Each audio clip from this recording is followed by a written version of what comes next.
Bonjour et bienvenue à cette édition du 27 février 2026 d'Info.tvc. Cette semaine à l'émission, on vous parle de la loterie qui fait du bien, qui est de retour cette année. Il y aura aussi le salon Aventure Cause Abscale qui est aussi de retour. Il y a des changements de le fonds région et ruralité. Diabète Bas-Saint-Laurent offre des cafés rencontres. On parle aussi de recyclage de plastique agricole.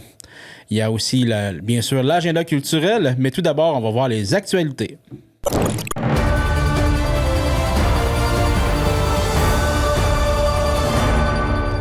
C'est maintenant l'heure de vos actualités matapédiennes de la semaine. C'est un exploit sportif, mais surtout un immense geste du cœur qu'a réalisé le jeune Justin Lemieux de Cause Abscale. En fin de semaine, il a parcouru 236 km entre Rivière-du-Loup et Côte-Abscale sans dormir afin d'amasser des fonds pour la Société Alzheimer du Bas-Saint-Laurent et la Société canadienne du cancer. Un défi qu'il a complété en 40 heures et 35 minutes en mémoire de ses grands-parents. Le départ a été donné à 7 heures vendredi matin entouré de quelques proches et amis venus l'encourager. Certains ont même parcouru les premiers kilomètres à ses côtés. Mais rapidement, la réalité d'un ultra-défi de cette ampleur s'est imposée. Vent de face, mauvaise sensation, solitude jusqu'au 50e kilomètre. Justin a dû adapter sa stratégie dès le départ, alternant des blocs de 10 km avec de courtes pauses. Au fil des kilomètres, les douleurs musculaires et la fatigue se sont installées, mais plus il avançait, plus le soutien grandissait. À partir du 70e kilomètre, Justin n'a pratiquement plus jamais été seul. Des amis, des membres de sa famille et même des coureurs surprises se sont joints à lui sur différents segments du parcours.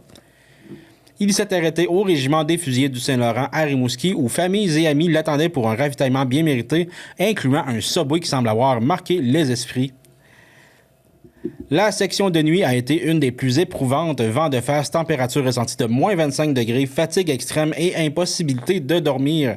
À Montjoly, le lever du soleil lui redonne espoir. Il modifie sa méthode des blocs de 6 à 7 km, une stratégie plus efficace pour lui et pour son équipe. Mais la portion avec le plus de dénivelé entre Montjoly et la Matapédia s'est avérée plus difficile mentalement. Longue ligne droite, des faux plats, impression que la distance n'avance pas. À Saint-Angèle, Sébec, Valbriand et Amqui, les surprises se multiplient. Famille, amis, inconnus, plusieurs viennent courir quelques kilomètres avec lui ou simplement l'encourager.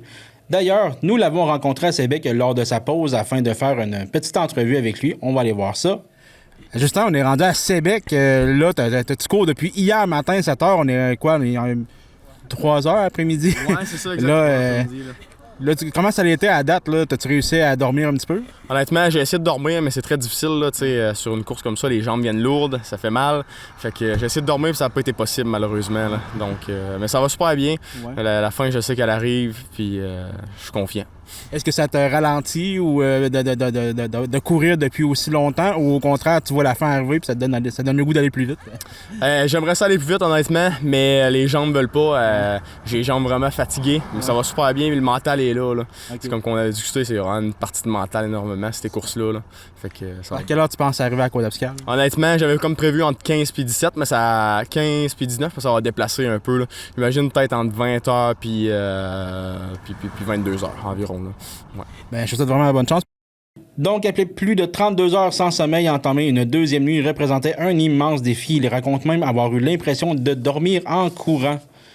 Mais chaque ravitaillement devenait un regain d'énergie, chaque surprise, un moteur supplémentaire. Puis après 236 km, après plus de 40 heures d'effort, la ligne d'arrivée à Côte-Abscale. Feu d'artifice, cris, émotions, larmes.